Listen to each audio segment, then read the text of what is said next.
समाधान। जय जय बोलिए प्रातः स्मरणीय संत शिरोमणि परम पूज्य ईश्वर आचार्य गुरुवर विद्यासागर जी मुनि महाराज की जय जय जय। बोलिए गुणायतन प्रणेता संघ का समाधान प्रवर्तक भावना प्रवर्तक चार बातों के प्रस्तोता प्रखर वक्ता परम पूज्य ईश्वर मुनिवर श्री प्रमाण सागर जी महाराज की जय जय जय। मुनिवर श्री विराट सागर जी महाराज की।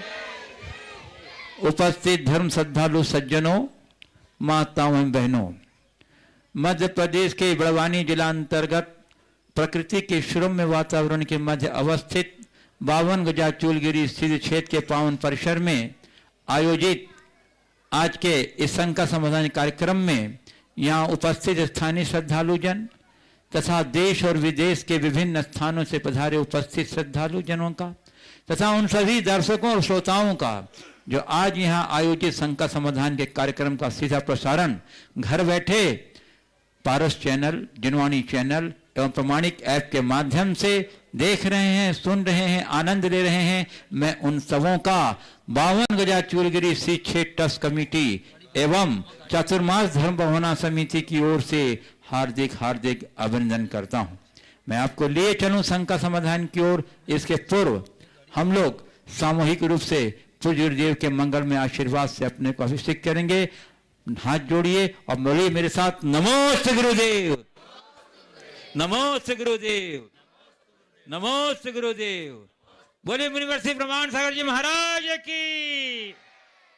बंधुओं, अत्यंत प्रसन्नता है कि आज हमारे बीच कुछ विशिष्ट अतिथि यहाँ पधारे में हैं। क्षेत्र कमेटी बड़ी प्रमुदित है उन अतिथियों को अपने बीच पा करके और उनका सम्मान करना चाहती है। श्री कमल जी जैन छावड़ा रांची आवे और गोबर से आशीर्वाद ग्रहण करें और क्षेत्र के ट्रस्टी श्री विनोद जी दोषी और महामंत्री राजप्रकाश जी पहाड़िया से अनुरोध करूंगा, हाँ जो भी पदाधिकारी हैं हमारे श्री कमल जी जैन छावड़ा रांची से जो है, और नेक्स्ट है श्री सिद्धार्थ कुमार जी, जम्बू कुमार जी जैन दादावाड़ी कोटा आ जाइए,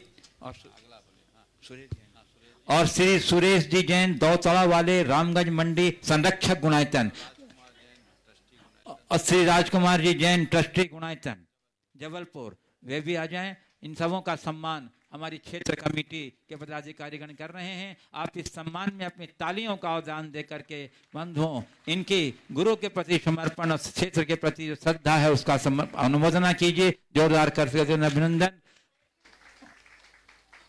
क्या प्रश्न और बंधुओं, आज के प्रथम प्रश्न के लिए मैं आमंत्रित करूंगा श्री सुरेश जी जैन दौतला वाले रामगंज मंडी संरक्षक गुणायतन।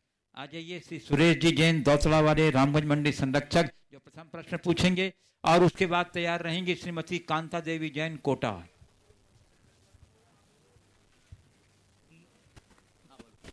नमोस्तु महाराज। सही है। हेलो, नमोस्तु महाराज जी। मेरा प्रश्न है अष्टपावड़ में भूत पावड़ का। श्रुत ज्ञान की डोरी ले लो, मति ज्ञान का ले लो धनुष, रत्नात्रय का बाण चलाओ, कभी न चूके निशाना चूक, कभी न चूके निशाना चूक। महाराज जी, ये श्रुत ज्ञान की डोरी, मति ज्ञान का मजबूत धनुष और रत्नत्रय का बाण और निशाना चूकने से क्या तात्पर्य है? अर्थात श्रुत ज्ञान की डोरी मति ज्ञान का धनुष हो और रत्नत्रय की बाण चलाओगे तो मुक्ति रूपी लक्ष्य को बेध लोगे, तुम्हारे निशानों को कोई चूक नहीं सकता, और यही एक मार्ग। महाराज जी, एक क्वेश्चन हो महाराज जी, मेरे पास अतिक्रमण और प्रतिक्रमण जो दो शब्द हैं, तो आजकल व्यक्तिगत तो आदमी अतिक्रमण करता ही है, लेकिन सामाजिक संस्थान, धार्मिक संस्थान में भी अतिक्रमण हो रहा है। तो प्रतिक्रमण करो, अतिक्रमण मत करो, अतिक्रमण मत करो, प्रतिक्रमण करो। जिस गाड़ी में आप बैठे हो उस गाड़ी को बदल कर दूसरी गाड़ी में बैठ जाओ, नैया पार हो जाएगी। तो महाराज जी, अभी हम कौन सी गाड़ी में बैठे हैं और कौन सी गाड़ी में बैठना है और नैया पार कैसे हो। ये तो खुद को देखना है, कौन सी गाड़ी में बैठे हैं। अगर हमें यही पता नहीं कि कौन सी गाड़ी में बैठे हैं तो क्या करें। ये तो पता है कि तुम कौन सी गाड़ी में बैठे हो। वो तो पता। सच बोलूं, तुम्हें जाना मुंबई है, बैठे दिल्ली की गाड़ी में। ये बिल्कुल। और करना क्या है, गाड़ी भर बदलना है। लेकिन विडंबना ये है कि यहाँ जो डिब्बे में आराम है ना, उसका मोह छोड़ता नहीं। उस डिब्बे का मोह छोड़ दोगे तो सही गाड़ी बदलने पकड़ने की इच्छा अपने आप हो जाएगी। तो महाराज जी अतिक्रमण क्या है, प्रतिक्रमण क्या है? अतिक्रमण और प्रतिक्रमण का मतलब क्या है, शब्द समझो। अतिक्रम शब्द का मतलब होता अपनी सीमा को लांघना, और प्रतिक्रमण का मतलब होता है अपने दोषों को सुधारना। कृत दोष निराकरणम परिक्रमणम, दोषों के निराकरण का नाम प्रतिक्रमण है। सीमा लांघना जीवन को दूषित करना है, और प्रतिक्रमण करना दोषों का शोधन करना। नमोस्तु। श्रीमती कांता देवी जैन कोटा, उसके बाद तैयार रहेंगे। अगला नहीं है। श्री लक्ष्मीलाल कोठारी बांसवाड़ा, और उसके बाद तैयार रहेंगे श्रीमती अनीता संजय छावड़ा तोडापुर बांसवाड़ा। श्री लक्ष्मीलाल जी कोठारी बांसवाड़ा, जो आगामी विधान में एक मंडल प्राप्त करने का भी सौभाग्य प्राप्त किया है। नमोस्तु गुरुदेव। नमोस्तु महाराज जी। गुरुदेव, छाया और धूप कोई किसी के ऊपर न किया करता है और न कर सकता है। प्रत्येक जीव का अपना पूर्व संचित पाप पुण्य ही उस पर धूप और छाया करता है। कृपया स्पष्ट करें कि क्या हमारी समस्त क्रियाएं पूर्व संचित पाप पुण्य पर ही निर्भर रहती है? देखिए, ये बात कुछ अंशों में सही है, पर सब अंशों में नहीं। हमारी क्रियाएं पुण्य पाप पर निर्भर करती है, लेकिन केवल पुण्य पाप पर ही नहीं। एक अवस्था ऐसी होती है जहां हम पुण्य और पाप से ऊपर उठ जाते हैं। हमारी एक चेतना है जो कर्म से प्रभावित चेतना है, और चेतना की एक दशा है जो ज्ञान संपन्न चेतना होती है। कर्म से प्रभावित चेतना हमें कर्मानुरूप वर्तन करने के लिए बाध्य करती है, और जिससे हम नए नए कर्म को बंध करते हैं। लेकिन जब हम ज्ञान संपन्न हो जाते हैं तो हम कर्म को भोगते नहीं, कर्म को काटते हैं। साधारण प्राणी कर्म को भोगते हैं और ज्ञानी कर्म को काटते हैं। कर्म को भोगना और कर्म को काटने का मतलब क्या है? कर्म के उदय में कर्मोदय से प्रभावित हो जाना कर्म को भोगना है, और कर्म के उदय में उससे अप्रभावित रहना कर्म की जड़ उखाड़ना है, कर्म को काटना है। तो हम जब उस भूमिका में पहुंच जाएंगे तो पुण्य पाप हमारे लिए कुछ नियंत्रण नहीं कर पाएगा, हम उससे ऊपर उठ जाएंगे। यदि हम एकांततः मानते कि सब कुछ हमारे द्वारा किए पुण्य पाप से ही होगा, तो फिर हम कभी कर्म से मुक्त नहीं हो सकते। एक बात हमेशा ध्यान में रखने की है कि कर्म की सत्ता से भी बड़ी धर्म की सत्ता होती है, जो उसकी जड़ उखाड़ने में समर्थ होती है। और वह सत्ता तब प्रकट होती है जब हमारे अंदर की चेतना जागृत होती है। तो पहली बात तो ये हमें समझ करके चलना चाहिए।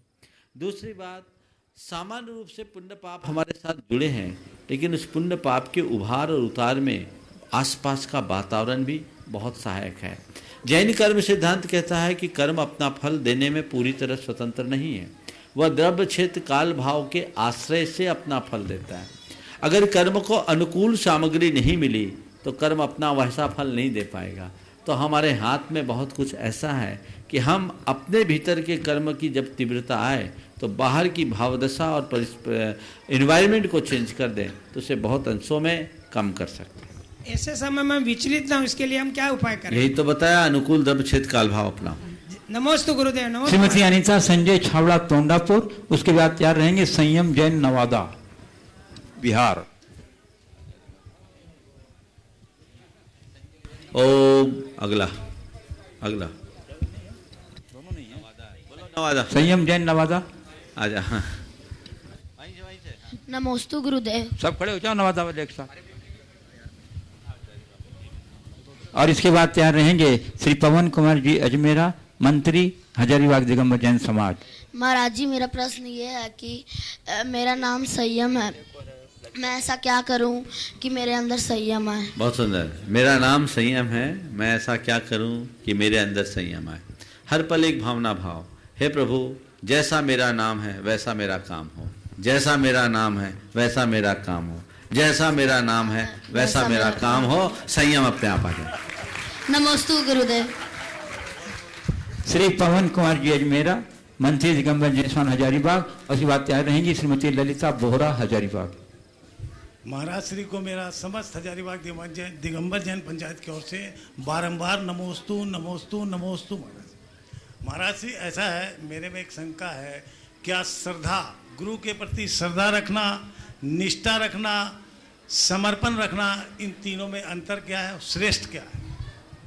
श्रद्धा, निष्ठा और समर्पण, इन तीनों में अंतर क्या है? सबसे पहले हम तीनों की परिभाषा समझें तो हमें इनके अर्थ का बोध हो जाएगा और अंतर भी समझ में आ जाएगा। श्रद्धा किसी इष्ट के प्रति भावनात्मक जुड़ाव का नाम है, जो उन्हें हम कल्याणकारी मान करके स्वीकारते हैं। किसी इष्ट को अपना कल्याणकारी मानकर भावनात्मक रूप से जुड़ जाना श्रद्धा है।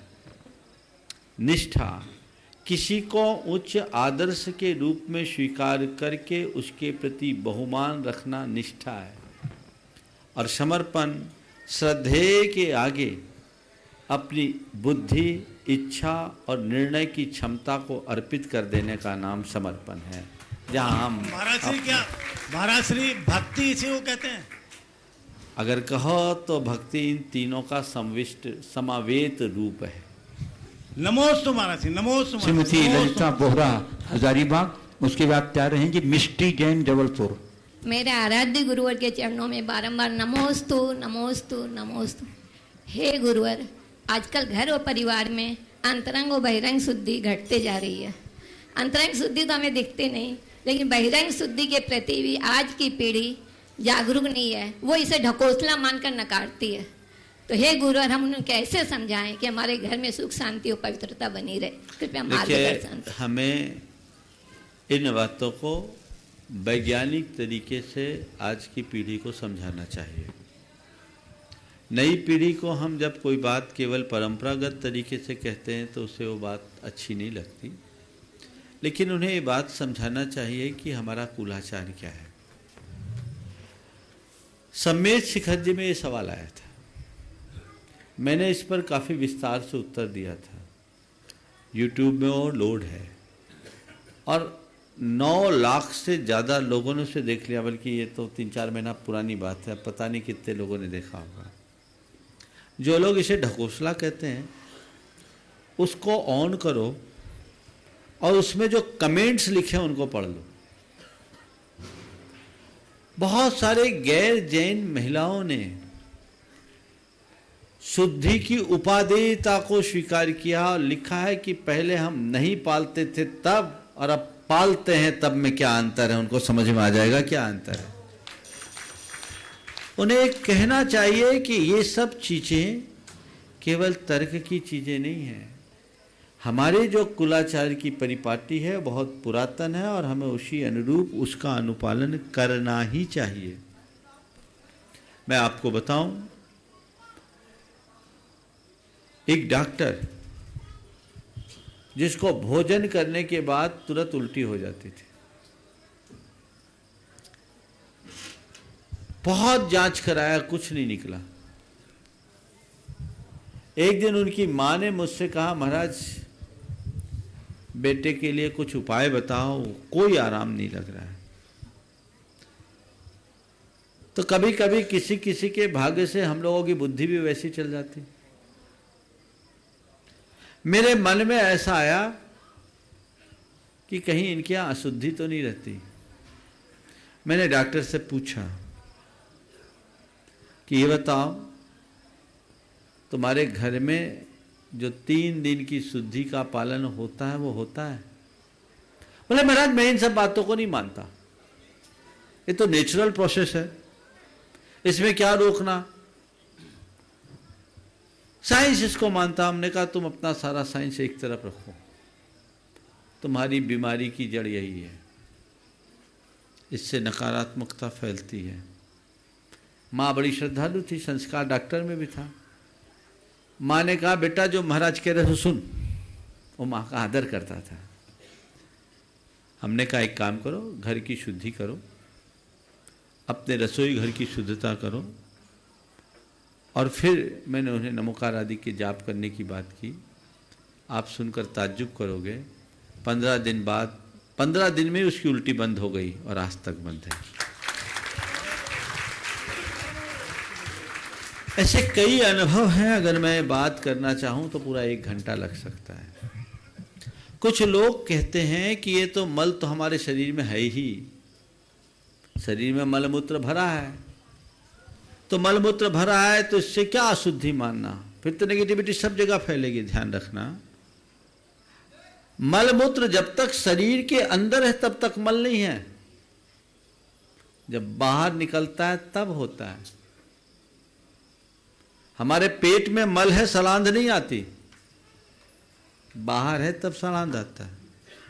तो जब हमारे शरीर का मल बाहर निकलता है, जैसे अन्न मल निकलते हैं तो हम उसकी शुद्धि करते हैं, तो ऐसी स्थिति में ये एक प्रकार का मल है और मलिनता युक्त स्थिति में जो हमारी व्यवस्था है उसे ध्यान रखना चाहिए। इसमें कोई रूढ़िवाद भी नहीं है, ये भारतीय परंपरा में एक अच्छा आदर्श है जिसमें हमारी महिलाओं को महीने में 3 दिन रेस्ट दिया जाता है। 3 दिन कंप्लीट रेस्ट लो और 3 दिन चौके का काम पुरुष करो, ये व्यवस्था होनी चाहिए। और जिन घरों में ये व्यवस्था बन जाएगी उन घरों में कभी गड़बड़ नहीं होगा। ये कोई जवाबदेही नहीं कि महिलाओं का ही ठेका हो कि वो ही खाना बनाए, पुरुषों को भी बनाना चाहिए। परिवार का प्रेम तभी बढ़ेगा और ये सीखना चाहिए। मैंने एक दिन कहा था, उनका दाम्पत्य बहुत मधुर होता है जिनकी पत्नी उपवास करती है और पति उसकी पालना कराता है। प्रेम होगा, मिलजुल करके काम करने की आदत डालनी चाहिए। बातें बहुत सारी है पर इस पर ज्यादा चर्चा करने से बाकी लोग वंचित ना हो जाए, इसलिए मैं यही रोक रहा। नमोस्तु महाराज। मिष्टी जैन जबलपुर, उसके बाद तैयार रहेंगे यशवंत जैन, सुंदरलाल जैन, पवनलाल जी जैन मुंबई। नमोस्तु महाराज जी, मेरे पूरे परिवार की तरफ से नमोस्तु। महाराज जी, मेरा नाम मिष्टी है, मैं जबलपुर से आई हूँ। मेरा प्रश्न ये है कि आजकल देखा जाता है कि हमारे समाज के जितने भी बच्चे होते हैं वे हर फील्ड में आगे होते हैं, चाहे वो पढ़ाई हो चाहे वो शिक्षा हो, लेकिन ये जो होता है ये सिर्फ स्कूल लेवल तक ही हो पाता है। उसके बाद माता पिता या तो लड़कों को दुकानों में लगा देते हैं या फिर लड़कियों को भी बाहर जाने से मना करने लगते हैं। तो इस वजह से हमारे समाज के जो बच्चे हैं वे आगे नहीं बढ़ पा रहे हैं, हमारा समाज आगे नहीं बढ़ पा रहा है और वह ऊंचे स्थानों पे नहीं पहुंच पा रहे हैं। कृपया शंका का समाधान। देखिए, ये भ्रम है कि बाहर जाने वाला ही आगे बढ़ता है। आज हमारे समाज में ऐसे अनेक उदाहरण हैं जो माँ बाप के पास रह कर के बहुत आगे बढ़े। आपको ध्यान होगा, अभी भावना योग के शिविर में प्रशांत जैन यहाँ आए थे, जो HDFC म्यूचुअल फंड के CIO हैं, 19 साल से उसी पद पे। उन्होंने अपने वक्तव्य में एक बात की थी, उनसे बच्चों ने पूछा भी था कि आपने IIT करके MBA किया और उसके बाद CFA क्यों किया? तो उन्होंने जो जवाब दिया वो ध्यान देने लायक है। उन्होंने कहा कि मैं अपने माँ बाप को छोड़कर बाहर नहीं जाना चाहता था और पढ़ने की मेरी रुचि थी, तो मेरे लिए यही अच्छा लगा, इसलिए मैंने कर लिया और आज वो बहुत आगे हैं। आज HDFC के म्यूचुअल फंड के 19 वर्षों से लगातार CIO बना रहना क्या कोई सामान्य बात है? इसलिए भ्रम निकाल दो कि बाहर जाने वाला ही आगे बढ़ता है, मन में संकल्प जगाने वाला ही आगे बढ़ता है। समझ गए? तो हम उस आदर्श को। यशवंत सुंदर पवन जैन मुंबई, उसके बाद तैयार रहेंगी प्रीति पाटनी डाल्टनगंज झारखंड। बोलो। हेलो। हाँ, नमोस्तु गुरुदेव, नमोस्तु गुरुदेव, नमोस्तु गुरुदेव। बम्बई से यशवंत जैन। हम कहते हैं जैन धर्म एक सर्वश्रेष्ठ धर्म है, फिर भी जैन धर्म मानने वालों में तीव्रता से विकृति आने लगी है, इसका क्या कारण है एवं क्या निवारण है सर? निराकरण है। देखिए, जैन धर्म श्रेष्ठ धर्म है, ठीक बात है। आपने कहा जैनों में विकृति आने लगी, किसमें विकृति नहीं है? विकृति तो सब में है, पूरे कुएं में ही भांग पड़ी है। निरंतर अब संस्कृतियों का विकास हो रहा है, सारी समाज का पतन हो रहा है, क्योंकि हमारी सांस्कृतिक निष्ठा दिनों दिन कमज़ोर हो रही है। अब संस्कृतियाँ अपना पांव फैला रही हैं, इसलिए ये सब हो रहा है। हम जिनके बीच रहते हैं उनकी स्थितियाँ हमें दिखती हैं। अगर हमारी चेतना जाग जाए तो हम इनमें बहुत कुछ परिवर्तन कर सकते हैं। तो हमें चाहिए कि हम अपने जीवन को सही दिशा में मोड़ने की कोशिश करें, लोगों के अंदर सांस्कृतिक चेतना जगाएं, आध्यात्मिक निष्ठा प्रगटाएं, और जिनके अंदर जग जाता है उनका जीवन काफी ऊंचाई पर पहुंचा। नमस्ते गुरुदेव। नमस्ते। प्रीति पाटनी, डाल्टनगंज, झारखंड। उस पर तैयार रहेंगे श्री राजकुमार जैन, जबलपुर, गुणायतन ट्रस्टी। गुरुवर प्रमाण सागर जी महाराज को मेरे और मेरे परिवार की ओर से सत सत नमोस्तु नमोस्तु नमोस्तु। गुरुवर, यह मेरा आम सवाल है। हम लोग अपने व्यवहारिक जीवन में धर्म क्रियाएं तो करते हैं, परंतु जब जीवन में कोई प्रतिकूलता आती है तो हमारा धर्म या धार्मिक क्रियाएं ही छूट जाती है। तो हम ऐसा क्या करें कि हमारे जीवन में धर्म छूटे नहीं और धर्म ही हमारी पहली प्राथमिकता हो। बात यह है कि बातें हम धर्म की करते जरूर है, पर वो हमारी प्राथमिकता के सबसे निचली पायदान में। जिस दिन हमारी धर्मनिष्ठा प्रबल हो जाएगी तो हम धर्म को छोड़कर और किसी को महत्व देंगे ही नहीं। हमारा पहला प्रयास होना चाहिए कि हम अपनी प्राथमिकता को बदलें, हृदय में श्रद्धा जगाएं कि धर्म से बड़ा मेरा हेतु कोई और है ही नहीं, और ये श्रद्धा जग जाए तो सब बातें स्वतः घटित हो। जी नमोस्तु नमोस्तु। राजकुमार जैन, डेवलपमेंट ट्रस्टी। उसके बाद विनोद जी, किरण जी दोष। हाँ जी, पेड़ पौधों में अनाज व फल तो लगते हैं जिससे हम अपने शरीर का भोजन व निर्वाह करते हैं, तो आत्मा के लिए कौन से फल और कहाँ कैसे लगते हैं?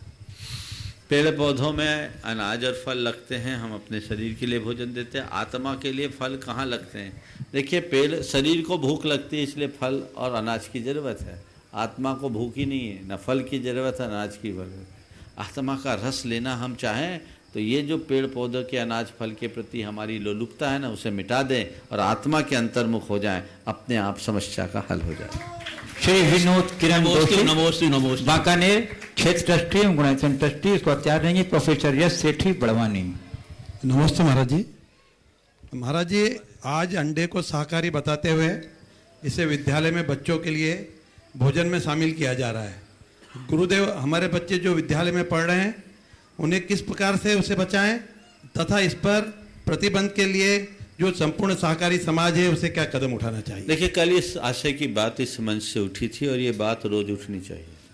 अभी जानकारी में आई है बात कि मध्य प्रदेश सरकार मध्य प्रदेश के आदिवासी जिलों में, आदिवासी ब्लॉकों में, जो 70 आदिवासी ब्लॉक हैं उसमें पढ़ रहे आदिवासी बच्चों के लिए आंगनवाड़ी में मिड डे मील के साथ अंडा देने के प्रस्ताव पर विचार कर रही है। सरकार का तर्क है कि ये बच्चे कुपोषण के शिकार हैं, हम उन्हें कुपोषण से बचाने के लिए कृत्य कर रहे हैं। लेकिन मैं ये कहता हूँ, ये कृत्य घोर निंदनीय कृत्य है। पिछली सरकार ने पूरे प्रदेश के सभी आंगनबाड़ियों और विद्यालयों में अंडे पर प्रतिबंध लगाया था और उसकी जगह फल या दूध देने की बात की थी। ये सरकार हो सकता अंडे बेचने वाली कंपनियों से साठगांठ होने के कारण या अन्य किसी निहित प्रयोजन के कारण इस तरह का कृत्य कर रही है। देश भर के पूरे अहिंसक समाज को इसका पुरजोर विरोध करना चाहिए और उन्हें बताना चाहिए कि अंडा हमारे स्वास्थ्य के लिए बहुत जरूरी नहीं है। विशेषज्ञ इस बात को बताते हैं कि अंडे से तो अनेक बीमारियां होती है। हम बच्चों के लिए पोषण के नाम पर अंडा दें, ये ठीक बात नहीं है, हमारी धार्मिक भावनाओं को भी आहत करती है। उसमें जो शाकाहारी बच्चे, उनके मन पर भी बहुत विपरीत असर पड़ता है। इसलिए सरकार पर दबाव बनाना चाहिए। मध्य प्रदेश सरकार के जो मुखिया हैं उन तक आप सबका संदेश जाना चाहिए। अभी इसे लागू नहीं किया गया, केवल लागू करने पर विचार किया गया और ये तय किया गया है पहले 70 ब्लॉक्स में, फिर बाद में पूरे प्रदेश में। पर इस 70 ब्लॉक में भी 16 लाख बच्चे इसके साथ जुड़े हुए हैं। कितनी बड़ी हिंसा होगी, ये प्रदेश के लिए खुशहाली का कारण नहीं बनेगी। एक तरफ तो सरकार गौशालाएं खुलवाने की बात करती है और दूसरी तरफ अंडा खिलाने की बात करना ये कतई उचित नहीं होनी चाहिए। हमें सरकार को इस विषय में पूरी ताकत से अपना विरोध दर्ज कराना चाहिए। एक एक व्यक्ति का ये कर्तव्य है। जितने लोग इस कार्यक्रम को देख और सुन रहे हैं, उनकी जवाबदेही होती है कि वे खुद सरकार तक, केवल सोशल मीडिया में सक्रिय होकर करने से कोई फायदा नहीं होगा। तुम्हारा विरोध मध्य प्रदेश शासन तक जाना चाहिए। एक फॉर्म, अभय सागर जी महाराज इसमें बहुत लगे हुए हैं, वो फॉर्म मंगवा लिया जाए, इस मंच से उसको दिया जाए। कोशिश करेंगे विजय, आज ही प्रमाणिक ऐप पर उसे लोड कर दो और पूरे देश में वो फॉर्म जाना चाहिए, प्रदेश में जाना चाहिए। एक एक आदमी 100 फॉर्म भरा करके भेजे और लग जाए अभी से, ताकि सरकार को समझ में आए ये मुद्दा कितना बड़ा है। करोड़ों लोग जब इसका विरोध प्रदर्शन करेंगे तो सरकार को सोचने के लिए बाध्य होगा। हालांकि मुझे लगता है कि मध्य प्रदेश के मुखिया से अगर कोई प्रतिनिधि मंडल ढंग से बात करे, गैर राजनीतिक तरीके से, तो वो शायद इस पर विचार कर ले। हमें उस स्तर पर भी बात करना चाहिए। लेकिन सरकारें हैं, उनको तो वोट से मतलब होता है। जब तक जन दबाव नहीं पड़े तब तक उनके कान में जू नहीं रेंगती। इसलिए आपको तय कर लेना है, जब तक इस निर्णय को वापस न लिया जाए तब तक हम चैन से नहीं बैठेंगे। इसके लिए पूरी ताकत से इसका विरोध करेंगे। प्रोफेसर यश शेट्टी बड़वानी इस बात तैयार रहेंगी। श्रीमती चंद्रकला जी पाटनी रांची। नमोस्तु गुरुदेव, नमोस्तु नमोस्तु नमोस्तु। गुरुदेव, सर झुकाने की अदा भी इतनी कमाल होती है। जमीन पे सर रखो तो दुआ आसमान से कबूल होती है। गुरुदेव, पर यह हवा में सर उठा के जो चलते हैं, जो दवा को दुआ मानते हैं और दुआ को दवा बेचते हैं, इनका वजूद क्या, इनकी ठोकर क्या? हवा में सर उठाकर चलते हैं, दवा को दुआ मानते हैं और दुआओं में दवा बेचते हैं कि आपको ये दुआ लग जाएगी, ये पैसे दो, ये लग जाएगी, ऐसा करो। तो तुम पूछना क्या चाह रहे हो? इनका वजूद क्या? जब जमीन और आसमान एक हो गए हैं दुआ से ही सिर्फ, तो इनका वजूद क्या?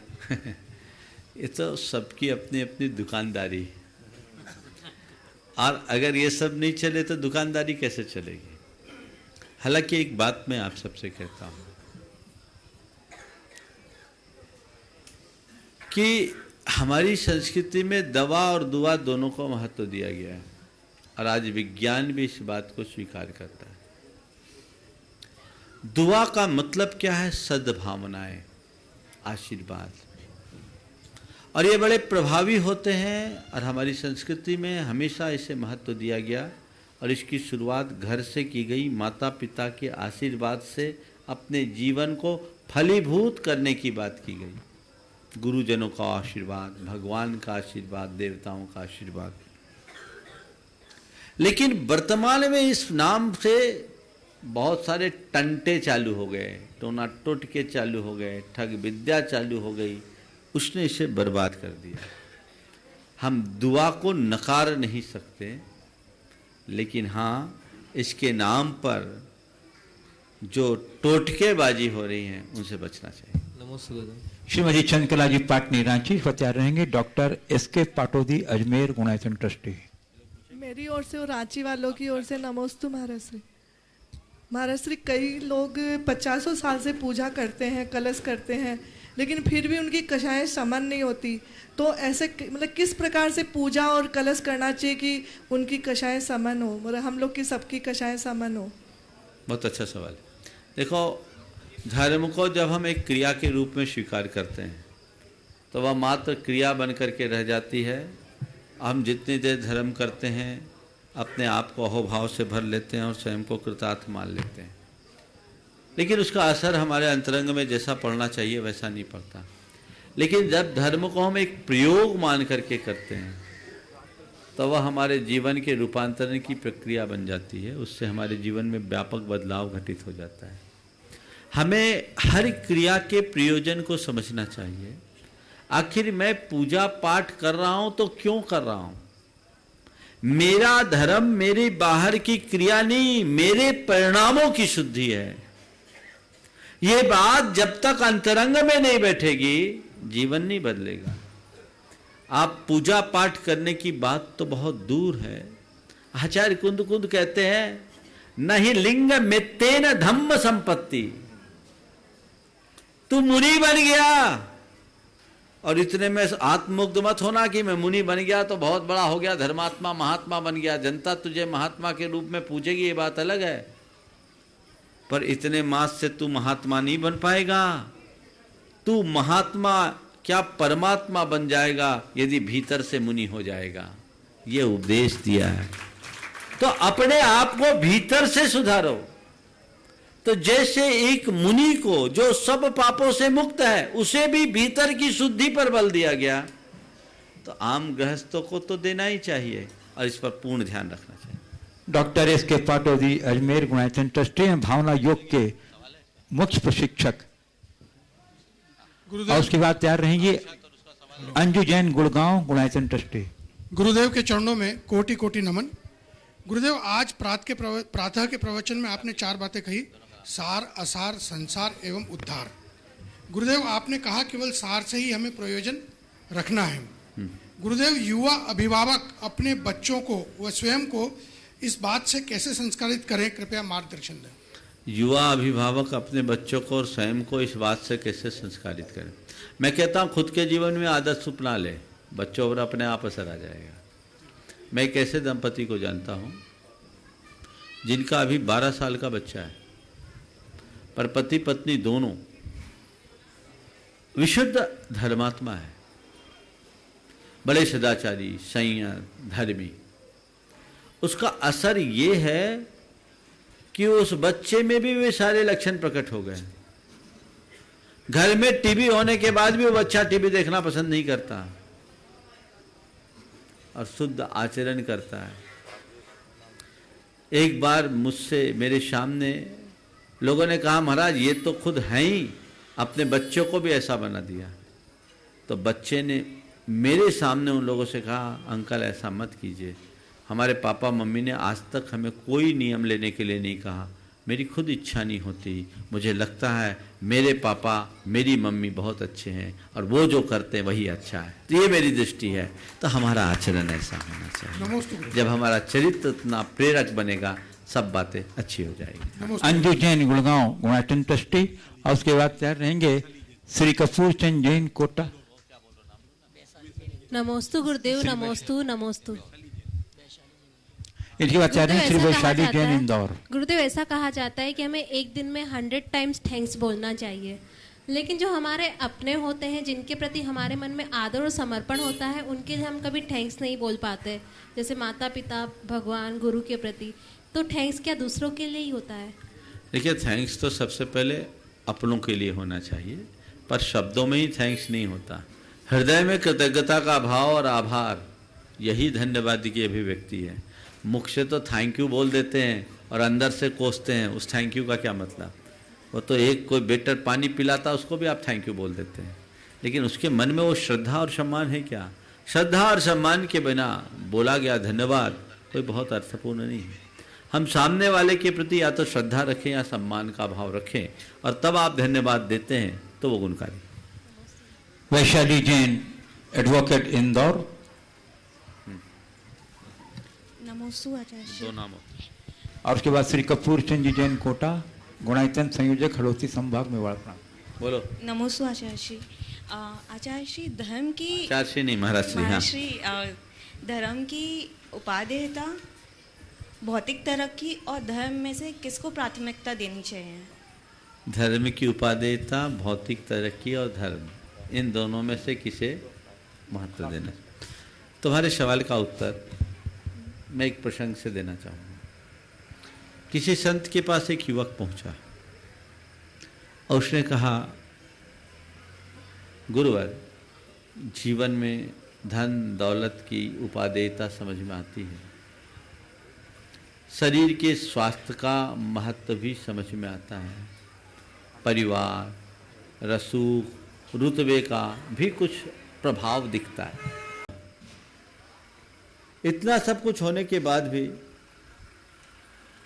आप लोग धर्म को इतनी दुहाई क्यों देते, जबकि उसका कोई प्रत्यक्ष लाभ नहीं दिखता?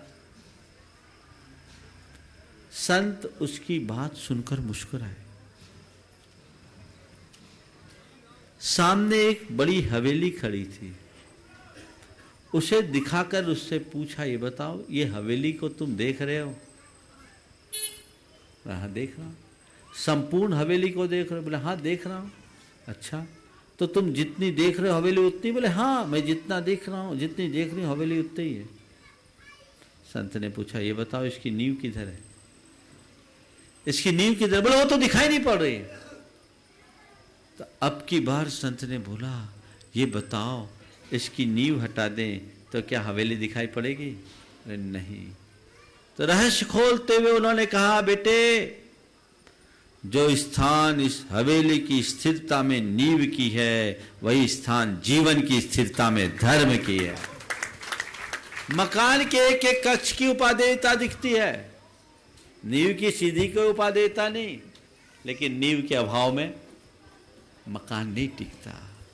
तो मैं तुम्हारे माध्यम से सभी युवाओं को ये कहूंगा कि धर्म केवल हमारे क्रियाकलाप का नाम नहीं है, धर्म हमारे जीवन का आधार है, जो हमारे जीवन में स्थायित्व लाता है, जो हमारे जीवन में ठहराव लाता है, जिसके बल पर हम अपनी भावनाओं को शुद्ध बना सकते हैं और अपनी बुरी प्रवृत्तियों से अपने आप को मुक्त कर सकते हैं। आज अपने जीवन को स्थिर बनाए रखने के लिए नेगेटिव इमोशंस पर कंट्रोल आवश्यक है कि नहीं है? बैड हैबिट से मुक्त होना जरूरी है कि नहीं है? तो यही तो धर्म है। अब बोलो इससे बड़ी उपादेयता और क्या होगी? मैं कहता हूं बिना धर्म को अपनाए हम ठीक से जी ही नहीं सकते, इसलिए धर्म को अपना प्राण समझो, जीवन का मूल आधार समझो। श्री कपूर सिंह जी जैन कोटा से तैयार रहेंगे। श्री एनएल जैन छावड़ा जयपुर। गुरुवर के चरणों में मेरे परिवार का एवं गुणातीन परिवार कोटा की ओर से 3 बार नमोस्तु नमोस्तु नमोस्तु।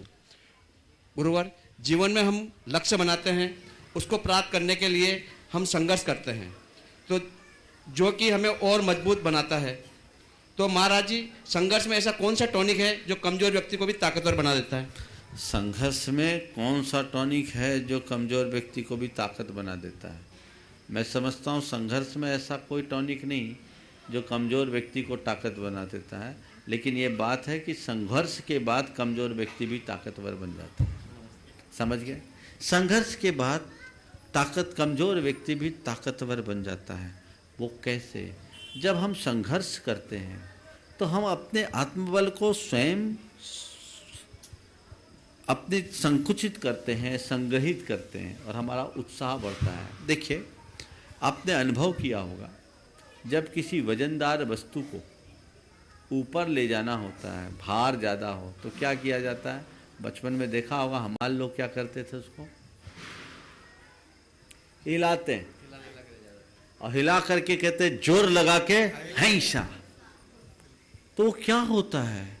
जब हमारे सामने चुनौतियां आती है तो अंदर का उत्साह सक्रिय होता है, और जब हमारा चित्त उत्साहित या उल्लसित हो जाता है तो हमारी छिपी हुई शक्तियां अपने आप प्रकट हो जाती है। तब हमें लगता है कि आखिर में मेरी शक्ति क्या है। श्री अनिल जैन छावड़ा जयपुर। और इसके बाद तैयार रहेंगे क्षेत्रीय महामंत्री श्री राजप्रकाश जी पहाड़िया, जो अपनी बात यहाँ उपस्थित रखेंगे। परम पूज्यवर नमोस्तु। महाराज श्री, व्यक्ति की संरचना सभी के एक ही जैसी होती है, चाहे व्यक्ति जितना भी संतुलित हो वो भी उसकी वैसी ही होती है। जबकि अगर आदमी कोई कमज़ोर है तो उसकी संरचना भी वैसी होती तो वैसी है, लेकिन वो अपना लक्ष्य भी प्राप्त नहीं कर पाता। तो ऐसा जो संकल्पित व्यक्ति तो अपना लक्ष्य प्राप्त करता है, जबकि कमज़ोर व्यक्ति वो क्या करे कि अधिक अपना जो है ना उसको अंदर पहुँचे और अपना अधिक ज्ञान उसमें करे, जिससे कि वो आगे बढ़े।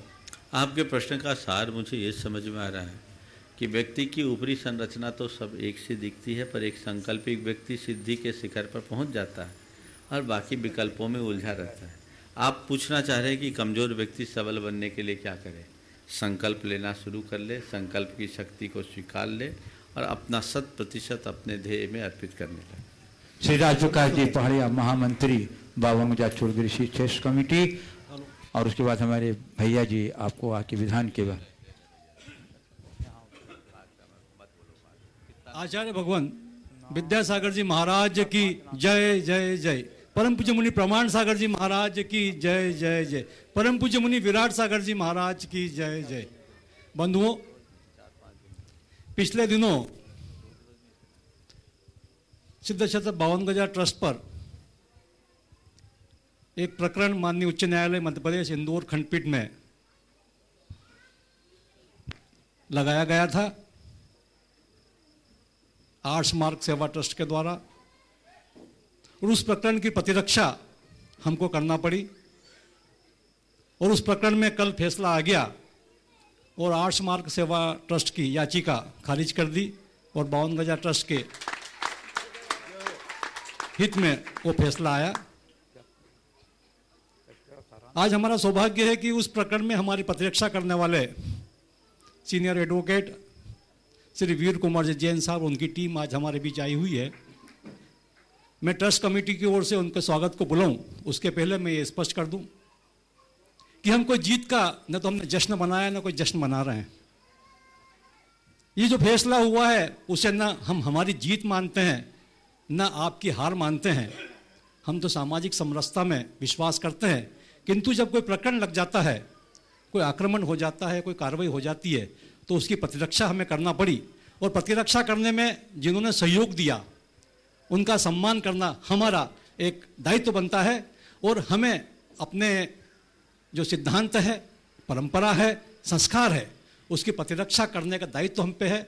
हमने उस दायित्व को निभाया और हमारा को दायित्व को निभाने में श्री वीर कुमार जी जैन सीनियर एडवोकेट इंदौर, श्री अक्षत पहाड़िया एडवोकेट इंदौर और कुमारी वैशाली जैन एडवोकेट इंदौर ने हमें भरपूर सहयोग दिया और उनके मेहनत से हम इस विजय पर पहुंचे हैं। मैं उन तीनों को यहाँ मंच पे आमंत्रित करूं और हमारे ट्रस्टी श्री विनोद जी दोषी और अन्य जो भी ट्रस्टी हैं, मैं शिखर गुरु जी, सुरेश भैया, उनसे आग्रह करूं कि हमारे तीनों अधिवक्तागण का ट्रस्ट कमेटी की ओर से सम्मान करें और उन्हें मैं ट्रस्ट कमेटी की ओर से धन्यवाद दूं। उन्होंने अपने अमूल्य समय हमें देकर हमें इस काम में प्रतिरक्षा करी और हमें विजय की ओर पहुंचाया। और श्री वैशाली कुमारी वैशाली जैन एडवोकेट के सम्मान के लिए मैं आमंत्रित हूँ श्री चंद्रकला जी पाटनी रांची को। श्री चंद्रकला जी पाटनी रांची आ जाए। हमारी युवा अधिवक्ता वैशाली जैन इंदौर, जिन्होंने बहुत सक्रिय योगदान दिया है।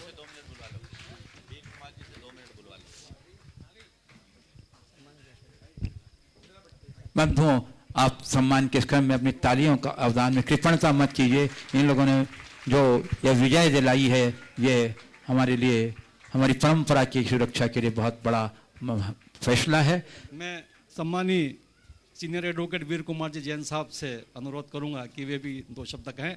मैं इनके बारे में बताऊं, परम गुरु भक्त और रोज अभिषेक करने वाले निस्वार्थ सेवी, और इनका पूरा परिवार वहाँ पर फिरोजाबाद से ये हैं, इंदौर में आके काम कर रहे हैं और पंडित के रूप में इनका परिवार जाना जाता था। धर्म का पूरा इनको ज्ञान है। इनके साथ इनकी पुत्री वैशाली जैन भी है और अक्षत पहाड़िया मेरा बेटा वो भी एडवोकेट है, उसने भी पूरी मेहनत की है। पूरी टीम यहाँ है। उनके कप्तान श्री वीर कुमार जी से अनुरोध करूँगा 2 शब्द हमारे लिए। आचार्य श्री के चरणों में सादर नमन। मुनि श्री प्रमाण सागर जी महाराज के चरणों में सादर नमन। ये जो प्रकरण आया था उसको मैं ऐसा मानता हूं कि ये एक उपसर्ग था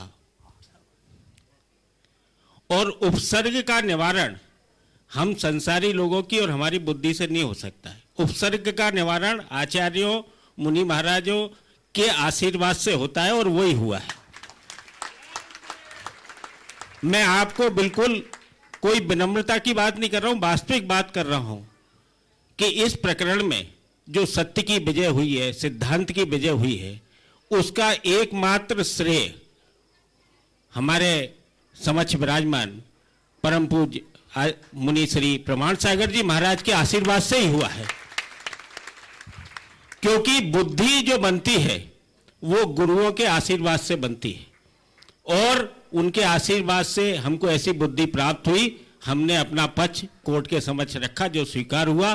तो मैं इसके उपसर्ग के निवारण का पूरा श्रेय हमारे समक्ष विराजमान परम पूज्य मुनि श्री प्रमाण सागर जी महाराज के चरणों में समर्पित करता हूं और मैं आपसे ये विनम्र निवेदन करता हूं कि आपका ऐसा आशीर्वाद रहे कि हम जैसे व्यक्ति जो सांसारिक प्रक्रियाओं में उलझे हुए हैं, हमारी बुद्धि सामान्य और अच्छी बनी रहे और हम धर्म के सेवा में जो भी अपना योगदान दे सकते हैं वो दे सके।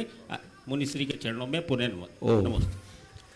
खड़े रहे दोनों। इस प्रकरण में सबसे पहले तो मैं वीर कुमार जी, अक्षत और वैशाली और साथ में उनकी पूरी टीम जो यहाँ आज उपस्थित नहीं है, इस भाव से आशीर्वाद दूंगा कि हमारे समाज के एक प्रतिभावान प्रहरी हैं, इनमें अपार संभावनाएं हैं, ये निष्ठावान सेवक हैं और देव गुरु धर्म की सेवा में वो इसी भांति लगे रहे, अपनी आखिरी सांस तक जिन शासन की प्रभावना करते रहे, मेरा ये आशीर्वाद है। जहाँ तक आज के प्रकरण की बात है, कल जिस फैसले की बात आई, बंधुओं, मैं इस तरह की बातों को बहुत अच्छा नहीं मानता। कुछ लोगों ने मुझसे कहा महाराज अपन जीत गए। हमने कहा कौन जीता कौन हारा? यहाँ कोई जीता नहीं, न कोई हारा, न तो किसी की जीत हुई न किसी की हार हुई। जीत हार भले किसी पक्ष की हुई है, पर इस तरह की घटनाओं से तो समाज हारती है। हमारे दिगंबर जैन समाज के ज्ञात इतिहास को जो मैं अब तक जानता हूं, मुझे याद नहीं कि आज तक कोई भी ऐसा प्रकरण जैन समाज, दिगंबर जैन समाज के आपसी मतभेदों का किसी अदालत में गया होगा।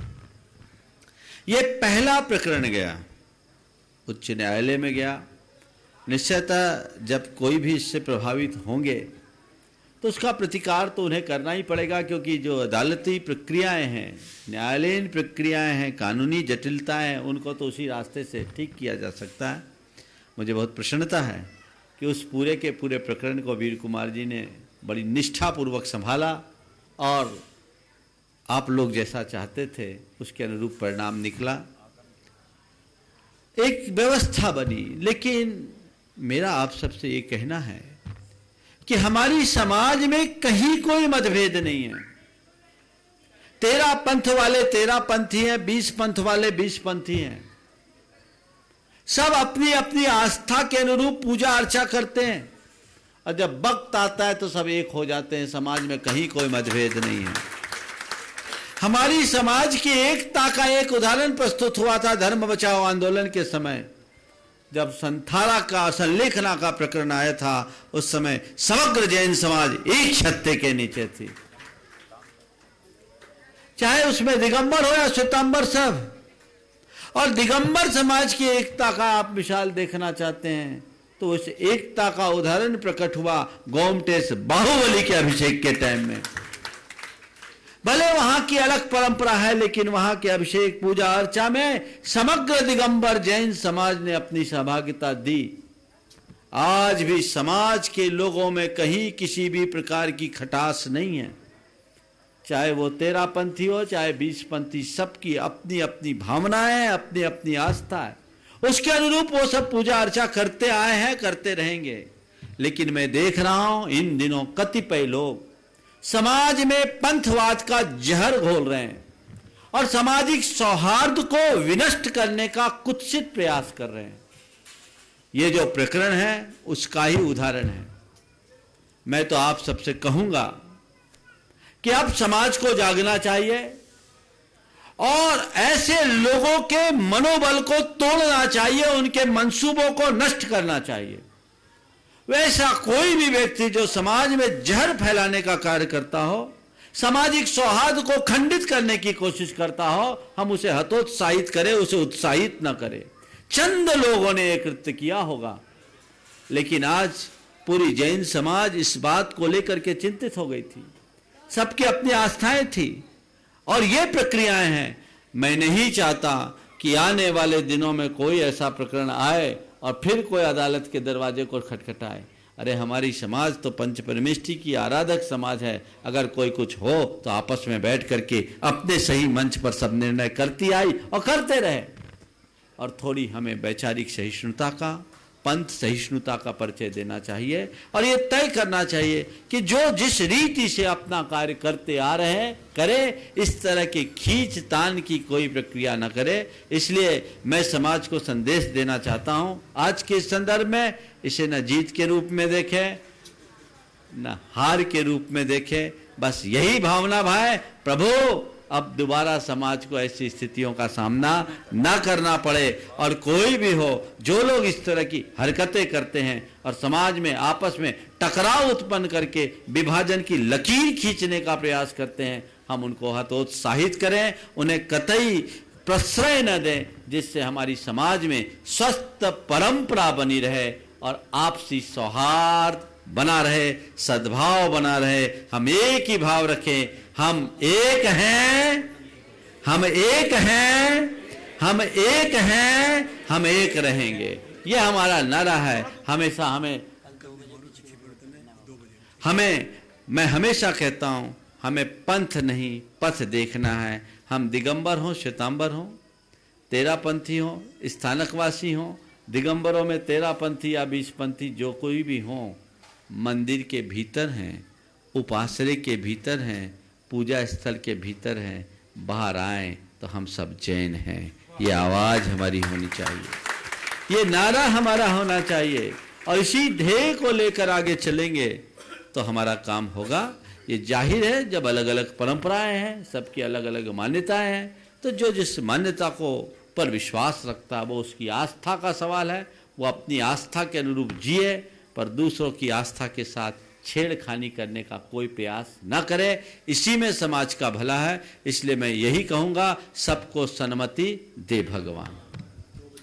हाँ, कल एक सूचना और, परम पूज्य गुरुदेव का जो अभी नेमावर में विराजमान है, चातुर्मास संपन्न हुआ और अभी हमें सूचना दी गई, कल गुरुदेव के संपूर्ण संघ का 2 बजे से पिच्छी परिवर्तन समारोह का आयोजन है। वे लोग भाग्यशाली होंगे जो इस पिच्छी का परिवर्तन समारोह के कार्यक्रम के साक्षी बनेंगे। आप सब लोग अधिक से अधिक संख्या में उपस्थित होकर उससे लाभान्वित हों। हाँ। मैं निवेदन करूंगा विधान निदेशक बाल ब्रह्मचारी भैया जी से कि आगामी विधान के बारे में कार्यक्रम को संक्षिप्त जानकारी देकर लोग को लाभान्वित करें। हेलो। सिद्धों की विशुद्ध आराधना का संदेश देने वाला और जैन समाज में सामाजिक समरसता का भाव आ जाए, इसी भावना के साथ अद्भुत ऐतिहासिक अकल्पनीय उन्हें एक बार 52 गजा की पावन भूमि पर 84 मंडी सिद्धि चक्र महामंडल विधान प्रारंभ होने जा रहा है। शेष 1 दिन है और 9 दिन विशेष होंगे। 4 तारीख से 12 तारीख तक ये आयोजन होगा। पूरी संयोजनाएं लगभग पूर्ण हो चुकी है और मंडल पुण्यार्जकों का आना भी प्रारंभ हो चुका है। बहुत सी उत्साह उमंग के साथ इस अनुष्ठान में मंडल पुण्यार्जक परिवार के साथ सम्मिलित हो रहे हैं। 4 तारीख से 12 तारीख का जो कार्यक्रम है, विधिवत आप तक सूचना प्रेषित कर रहा हूं। जो जिनालय में इस आयोजन को करेंगे उन सभी के लिए सूचना है। 4 तारीख से 11 तारीख तक हमारा मंडल विधान होगा। 12 तारीख को हवन विधि संपन्न होगी और 4 तारीख को प्रातः काल के 6 बजे यहाँ पर सकलीकरण इंद्र प्रतिष्ठा के माध्यम से हमारा अनुष्ठान प्रारंभ होगा और 7:30 बजे ध्वजारोहण, श्री जी का मंडल में प्रवेश और मंडप शुद्धि, मंडप प्रतिष्ठा, अभिषेक विधि और उसी दिन प्रातः काल की वेला में विधान प्रारंभ होगा। बंधु विगत 2 दिन पहले परम पूज्य मुनिवर ने सिद्धि चक्र महामंडल विधान की महिमा अपने मुखारबिंद से हम तक प्रेषित की, लोगों की भावना जुड़ी और अभी तक जो मंडल पुण्यार्जक के रूप में सम्मिलित होने का भाव नहीं कर रहे थे, वो भावना भा रहे थे कि अगर किसी का मंडल कैंसिल हो तो हम अपने परिवार के साथ उस अनुष्ठान में सम्मिलित हो। कल एक मंडल कैंसिल हुआ था। रात में मेरे पास एक नाम आया, हथियावत Vidyut Devi wife of Shri Ramesh Chand ji, Khandu colony Vaswada, Santoshi Devi wife of स्वर्गीय वीरेन जैन, मयूर कीर्ति किमची, भरत आर्ष इंदौर, इन्होंने अपनी ओर से एक मंडल के लिए स्वीकृति प्रदान की है। बहुत बहुत धन्यवाद। बंधु, आप अपने पूरे परिवार के साथ यहाँ पर उपस्थित नहीं हो सकते हैं तो यहाँ पर 1 दिन की पूजन सामग्री के लिए, 1 दिन की भोजन व्यवस्था के लिए और त्यागी वृत्ति भोजन व्यवस्था के साथ साथ विधान की जो संयोजना है उन संयोजना में सहयोग प्रदान करके आप घर बैठे पुण्य संचय कर सकते हैं। मेरे पास एक नाम आया है जिन्होंने अपनी ओर से त्यागी वृत्ति भोजन व्यवस्था के लिए 51,000 रुपए की राशि देने की घोषणा की है। विमल कुमार किरण जैन, ऋषभ जैन, सुमन जैन, विक्रम जैन, सारिका जैन, विकास जैन, आशिका जैन, आदित्य जैन, इन्होंने अपनी ओर से 51,000 रुपए की राशि देने की घोषणा की है। संरक्षक गुणायतन परिवार मिर्जापुर। और इसी क्रम में जगदीश साहू जी परिवार औरंगाबाद, इन्होंने विधान संयोजना के लिए 11,000 रुपए की राशि देने की घोषणा की है। साथ ही हजारीबाग दिगंबर जैन समाज के पदाधिकारी अध्यक्ष धीरन जी सेठी, मंत्री पवन अजमेरा और अरुण बोहरा, इन्होंने एक द्रव्य व्यवस्था के लिए 31,000 रुपए की राशि देने की घोषणा की है। पुनः सभी पुण्यार्जक परिवार के लिए सूचना है कि प्रातःकाल की वेला में 4 नवंबर से हमारा यह आयोजन 6 बजे से प्रारंभ होगा और इसका संपूर्ण प्रसारण जब तक विधान संपन्न नहीं होगा तब तक जिनवाणी चैनल पर आपको देखने सुनने को मिलेगा।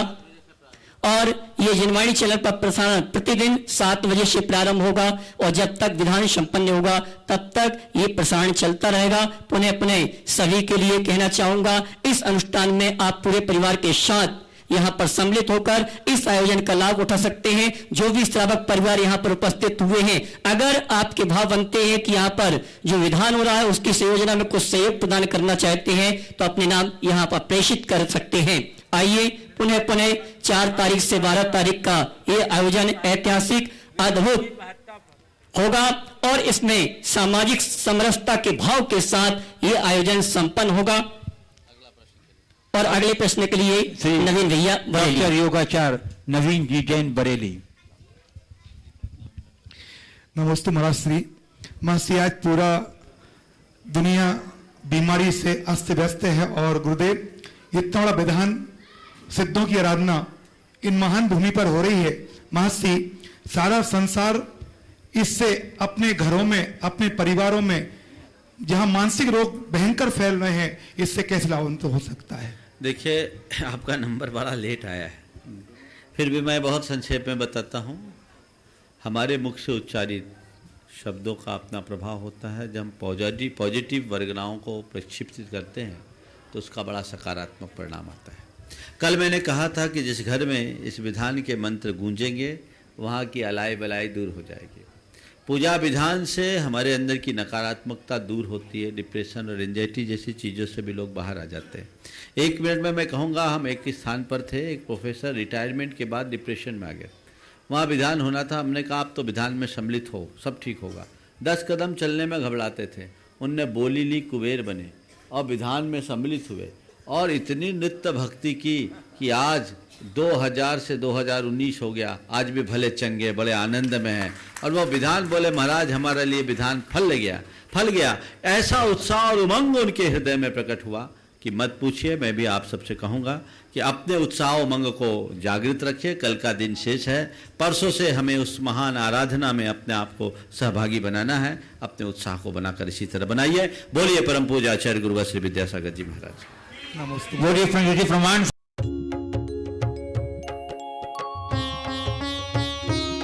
शक का समाधान।